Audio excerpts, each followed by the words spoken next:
ఓం నమః శివాయ. ఓం నమో నారాయణాయ. కర్మ నివారణ నరదృష్టి నివారణ కాళభైరవాయ నమో నమః. నమో వ్రాతపతయే నమో గణపతయే నమో ప్రపదయే. నమస్తే అస్తు లంబోదరాయ ఏకదంతాయ విఘ్న వినాశినే శివసుతాయ వరదమూర్తయే నమో నమః. హరి ఓం. మా ఛానల్కి స్వాగతం. చూస్తున్న వీక్షకులకు ప్రేక్షకులకు ప్రియ కాళభైరవ భగవద్బంధులకి స్వాగతం పలుకుతూ మమ్మల్ని ఎంతగానో ఆదరిస్తూ ఉండబడినటువంటి ప్రియ సోదర సోదరీమణులకు అందరికీ కూడా ముందస్తుగా వినాయక చవితి పండగ శుభాకాంక్షలు. మనము వీలైనంత వరకు కలుషితం లేనటువంటి రంగులు లేనటువంటి సహజ సిద్ధమైనటువంటి వినాయక స్వామిని పూజ చేద్దాం. మనము రాబోయేటువంటి భావితరాలలో జలచరాశులు నీటిని మనము కాలుష్యం లేకుండా కాపాడుకోవడం మన అందరి బాధ్యతగా భావించగలగాలి. 1/9/2025 నుండి 15/9/2025 వరకు పుట్టినటువంటి వారందరికీ కూడా ముందస్తుగా జన్మదిన శుభాకాంక్షలు. గతంలో వివాహం చేసుకున్న వారికి వివాహ వార్షికోత్సవ శుభాకాంక్షలు. ద్వాదశ రాశుల్లో గ్రహ గమనాన్ని వీక్షింపచేద్దాం.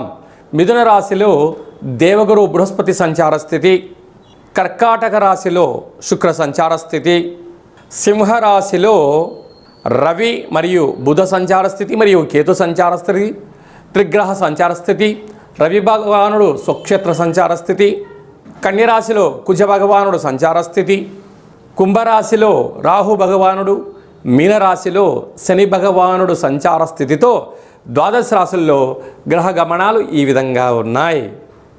మీనరాశి వారికి ఒకవైపు మధ్యమ ఏలనాటి శని సంచార స్థితి, అర్ధాష్టమ గురువు, సప్తమ స్థానంలో కేతు సంచార స్థితి. గ్రహాలు అనుకూలంగా లేనప్పుడు గ్రహాలతో యోగం ఎలా పొందాలి అన్నట్టయితే విఘ్నేశ్వర స్వామి వారికి ఎలాంటి పదార్థాన్ని నైవేద్యంగా పెట్టాలో ఈ వీడియోలో సవివరంగా సంపూర్ణంగా తెలుసుకుందాం. మీనరాశిలో ఏ నక్షత్రాలు వస్తాయి అనుగా పూర్వాభాద్ర నక్షత్రంలోని చివరి పాదం 4వ పాదము, ఉత్తరాభాద్ర నక్షత్రంలోని 4 పాదాలు, రేవతి నక్షత్రంలోని 4 పాదాలు కలిపితే మీనరాశి. రాశాధిపతి దేవగురు బృహస్పతి. వీరికి రాశిలోనే శని భగవానుడు ఉండడం వలన కష్టపడి పనిచేయడం వీరి వంతు, ఫలితం ఐశ్వర్యం ఆనందించడం పక్కవారి వంతు. కానీ చెయ్యని ఇబ్బందికి గురి అవ్వడం, అనేక రకాలైన శత్రువులు కూడా పొంచి ఉన్నారు. అర్ధాష్టమ గురువు ఏం చేసినా కలిసి రాకపోవడం, సంతాన స్థానంలో శుక్ర సంచార స్థితి, పిల్లలు మీ మాట వినకపోవడం, విన్నా వాళ్ళు విలాస జీవితాన్ని పొందాలి, తల్లిదండ్రుల మాట మీరు కూడా వినకపోవడం. అలాగనే 6వ స్థానంలో బుధాతీత రాజయోగం, పోలీస్ స్టేషన్లు, కోర్టు మెట్లు, ఆర్థిక లావాదేవీలు, ఫోన్లలో యూట్యూబ్లో చూసిందల్లా నిజం అనుకుని ఫార్వర్డ్ చేయడం వల్ల మీకు అనేక రకాలుగా ఇబ్బందులు వచ్చే పరిస్థితి ఉంటుంది. సప్తమంలో కుజ సంచార స్థితి ఉండడం వల్ల కుజదోష ప్రభావం కలగడం వల్ల ప్రేమికులు భార్యాభర్తలు జాగ్రత్తగా ఉండాలి. ఇలాంటి కాల సమయంలో వీలైనంత వరకు ఆ యొక్క వినాయక చవితి రోజున చంద్రభగవానుని దర్శించకుండా ఉండడం, అలాగనే స్వామివారికి శనగపప్పుతో కూడుకున్నటువంటి ఉండ్రాల నైవేద్యంగా పెట్టడం, శనగపప్పుతో కూడుకున్న పదార్థాలను శనగలను నానబెట్టి ప్రసాదంగా ఏర్పాటు చేసి భక్తులకు పంచడం వలన గ్రహదోషం తొలగి ఐశ్వర్యం కలుగుతుంది. మరోవైపు గ్రహణ దోషం కూడా తొలగుతుందని చెప్పి కూడా గమనించాలి. భాద్రపద మాసంలో అలాగనే సెప్టెంబర్ మాసంలో ముఖ్యమైనటువంటి పండగల గురించి క్లుప్తంగా సవివరంగా సంపూర్ణంగా తెలుసుకుందాం. మనకు సెప్టెంబర్ మాసం ప్రారంభం అయ్యేసరికే మనకు వినాయక నవరాత్రులు జరుగుతున్నాయి కనుక మనకు 6వ తారీఖున విఘ్నేశ్వర స్వామివారు శరన్నవరాత్ర మహోత్సవాలన్నీ కూడా ముగించుకొని గంగా తీరం వైపు స్వామివారు బయలుదేరుతూ ఉంటారు. కనుక వెళ్ళేటువంటి కాలక్రమంలో అందరము కూడా నిశ్శబ్దాలను ఎక్కువగా పాటిస్తూ శబ్దరహితమైనటువంటి జీవనాన్ని ముందుకెళ్తూ, ఎందుకంటే శబ్ద కాలుష్యం అనేది చాలా అధికమవుతుంది.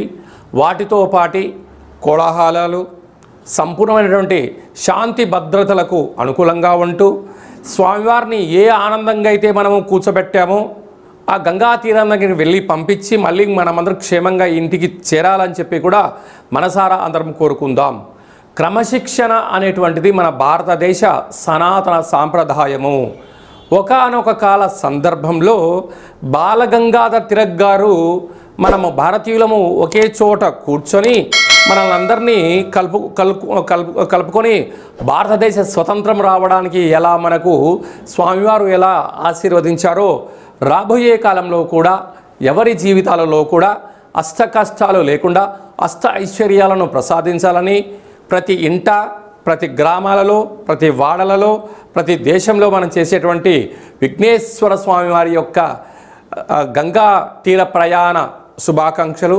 అందరూ క్షేమంగా ఉండాలి, అందులో మనమందరం ఉండాలని కూడా కోరుకుందాం. 7వ తారీఖున భాద్రపద మాస శుక్లపక్ష పూర్ణిమ, అందులో ఆదివారము. ఈ సంవత్సరం అధిపతి రవి భగవానుడు, ఆదివారము. అదియే కాకుండా కూడా ఈ సంవత్సరంలో మొట్టమొదటిసారిగా వస్తూ ఉండబడినటువంటి చంద్రగ్రహణము, రాహుగ్రస్త చంద్రగ్రహణం జరుగుతుంది కనుక వీలైనంత వరకు 7వ తారీఖు సాయంత్రం 4:30-5 గంటలకే ఆహారాన్ని సంపూర్ణంగా భోజనం చేసి వీలైతే ఉపవాసం చేయడము ఉత్తమోత్తంగా భావించగలగాలి. అలాగా 9:55 గ్రహణ ప్రారంభ కాలము, 2 గంటలకు మధ్యకాలము, 3:55 మోక్షకాలం ఉంది కనుక గ్రహణము పట్టు స్నానము, విడుపు స్నానము వీలైతే చేయండి. వీలైనంత వరకు ఆధ్యాత్మికంగా ఉండే ప్రయత్నం చేయండి. వీలైనంత వరకు దైవనామస్మరణ, ఆధ్యాత్మిక చింతన చేయడం వలన చంద్రగ్రహణ దోషాలు తొలగిపోతాయి. ప్రధానంగా ఎవరికి దోషం అన్నట్లయితే రాశిలోనే గ్రహణం జరుగుతుంది కనుక కుంభరాశి వారికి ఆరోగ్యాలు, ప్రయాణాలు, ఆటంకాలు, ఇబ్బంది ఉంటాయని చెప్పి గమనించాలి. 2వ రాశి అయినటువంటిది మీనరాశి వారికి వ్యయంలో గ్రహణం జరుగుతుంది కనుక అనవసరమైన ఖర్చులు, వాహన ప్రమాదాలు పొంచి ఉన్నాయి, తస్మాత్ జాగ్రత్త. అలాగనే అష్టమ స్థానంలో కర్కాటక రాశి వారికి అష్టమ స్థానంలో గ్రహణం జరుగుతుంది కనుక వీలైనంత వరకు దూర వాయు జల ప్రయాణాలు పెట్టుకోకపోవడము, మౌనము, ధ్యానము, ఏకాగ్రతగా ఉండడము, వీలైనంత వరకు నోరు ఉంది కదా అని చెప్పి దుష్ప్రవర్తన చేయకపోవడం ఉత్తమోత్తంగా భావించగలగాలి. అలాగనే అర్ధాష్టమ సంచార స్థితిలో వృశ్చిక రాశి వారు ఉన్నారు. యంత్రాలతో, ఆయుధాలతో, ఫ్యాక్టరీలలో, కర్మాగారాల్లో, గృహాలలో అంటే ఇంటి పని చేసేటువంటి వారందరూ కూడా ఎంతో జాగ్రత్తగా ఉండాలని జ్యోతిర్విజ్ఞానం తెలియచేస్తుంది. గ్రహణకాల సమయంలో వీలైనంత వరకు ఉప ఆవాసము, మంత్ర సాధన, గ్రహణాన్ని చూడకపోవడమే ఉత్తమోత్తంగా భావించగలగాలి. ఇలాంటి కాల సమయంలో విదేశాలలో ఉండబడిన వారు కానీ మనకు దగ్గరగా ఉండబడిన ప్రాంతాలు ఈ దోషం తొలగించుకోవడం కోసము వీలైతే జపతర్పణాలు చేయండి. దోష గ్రహణకాల తదనంతరము దగ్గరగా ఉండబడిన దేవాలయానికి వెళ్ళి ఆ యొక్క పూజారులను చెప్పినట్టు విధంగా ఆ రాగి చెంబు నిండా పాలు, అలాగా మరొక కేజీన్నర మినుములను దానం చేయడము, జపము, తర్పణము, హోమం చేయించుకోవడము ఉత్తమోత్తంగా భావించగలగాలి. ఇదల్లా కుదరలేనటువంటి వారు ఈ కింది నెంబర్ సంప్రదించగలిగినట్లయితే మీ యొక్క గోత్రనామంతో పూజ చేయించి ఆ యొక్క జప ఫలములను మీకు అందజేయడం జరుగుతుందని చెప్పి కూడా గమనించగలగాలి. అదే కాకుండా ఈ సంపూర్ణమైనటువంటి దోషాలు ఎవరిపైన ఉండకుండా ఉండాలని కోరుకుంటూ అందరికీ ఐశ్వర్యాన్ని ప్రసాదించాలని కూడా ఆ యొక్క రాహు భగవాను, చంద్ర భగవాను కోరుకుందాం. 14/9/2025 భాద్రపద మాస బహుళ అష్టమి తిథి యందున మనకు భాద్రపద మాసం అనగానే పితృపక్షాలకు మనకు గుర్తు వస్తూ ఉంటుంది. అలాగా అష్ట కష్టాలు తొలగించడం కోసం ఆ రోజు వీలైనంత వరకు గతించట పెద్దవారి పేరు మీద స్మరణ చేసి కాకులకు, ఆవుకు ఆహారాన్ని, సాధువులకు అన్నదానాన్ని, స్వయంపాక దానాన్ని చేసినట్లయితే గృహంలో ఉండబడిన అష్ట కష్టాలు తొలగిపోతాయని చెప్పి గమనించగలగాలి. కనుక ఈ సంవత్సరము మనము కాశీ క్షేత్రంలో ఇలాంటి క్రతు కార్యక్రమాలన్నీ ఏర్పాటు చేస్తున్నాము. అలాగనే గయా, అయోధ్య మనకు విశేషమైనటువంటి ఎక్కడైతే పిండ ప్రధాన కార్యక్రమాలు చేయాలో అన్ని ప్రాంతాలలో మనము ఈ కార్యక్రమాన్ని ఆచరింపచేస్తున్నాం. అంటే మన పెద్దవారు పాడ్యమి తిథి యందున పరమపదింపజేశారు అనుకుందాం. చైత్రమాసమో వైశాఖ మాసమో జ్యేష్ఠ మాసమో పాడ్యమి తిథి యందున వాళ్ళకు గుర్తుపెట్టుకొని స్వయంపాక దానము ఈ యొక్క కార్యక్రమాల పితృ కార్యక్రమాలు ఆచరింపచేయడము యోగదాయకం. ఏకాదశి రోజు కాలమయ్యారు, ఏకాదశి రోజు కార్యక్రమాలు ఆచరింపచేయడం.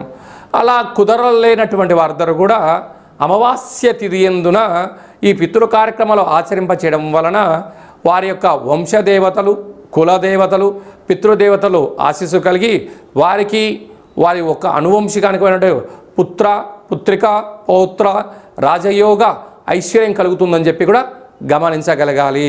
అలాగే భూమండలానికే కైలాస క్షేత్రం అయినటువంటి మనకు విశేషమైన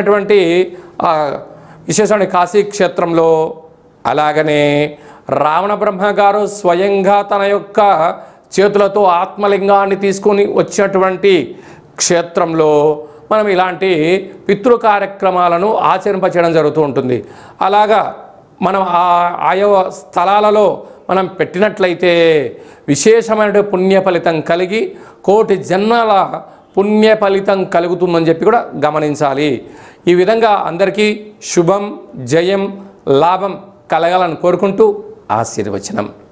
ఓం శతమానం భవతి శతాయు పురుష సతేంద్రియ ఆయుష్యేవేంద్రియే ప్రతిష్టతి ధనం ధాన్యం బహుపుత్రలాభం శత సంవత్సరం దీర్ఘమాయు సర్వే జనా సుఖినో భవంతు లోకా సమస్తా సుఖినో భవంతు సర్వం విఘ్నేశ్వరార్పణమస్తు. హరి ఓం. ఈ వీడియో మీకు నచ్చినట్టయితే లైక్ చేయండి, షేర్ చేయండి, మా ఛానల్ని సబ్స్క్రైబ్ చేసుకోండి. ఆధ్యాత్మిక భక్తి సమాచారాన్ని అందరికన్నా ముందుగా మీరు తెలుసుకోవాలి అనుకుంటున్నట్లయితే ఈ యొక్క భక్తి సమాచారాన్ని భగవద్బంధులకు, మిత్రులకు, స్నేహితులకు చేరవేయండి. హిందూ ధర్మాన్ని కాపాడండి. మరొక చిన్న విషయం ఏమిటనగా, మీ వ్యక్తిగత జాతకం తెలుసుకోవాలి అనుకుంటున్నట్లయితే మీ యొక్క పేరు, పుట్టినటువంటి తేదీ, నెల, సంవత్సరం, సమయం రాసి మీరు పంపించగలిగినట్లయితే 100 సంవత్సరాల జాతకాన్ని రాసి పంపించి మీరు పుట్టినప్పుడు గ్రహ గమనాలు ఎలా ఉన్నాయి, మీరు ప్రస్తుత కాలమాన ప్రకారంగా గ్రహాలు ఎలా ఉన్నాయి, భవిష్యత్తులో ఎలా ఉండబోతున్నాయో తెలియజేయడం జరుగుతుందని కూడా గమనించగలగాలి. చాలామందికి డేటా బర్త్లు లేనటువంటి వారికి పేరు యొక్క మొదటి అక్షరాన్ని అనుసరిస్తూ రాశిని తెలియచేస్తూ రమణ శాస్త్రం ద్వారా అనగా గవళ ద్వారా భూత, భవిష్యత్, వర్తమానాన్ని తెలియజేయడం జరుగుతుంది. కనుక ఈ కింది నెంబర్ని సంప్రదించి అపాయింట్మెంట్ తీసుకొని సంప్రదించగలరు.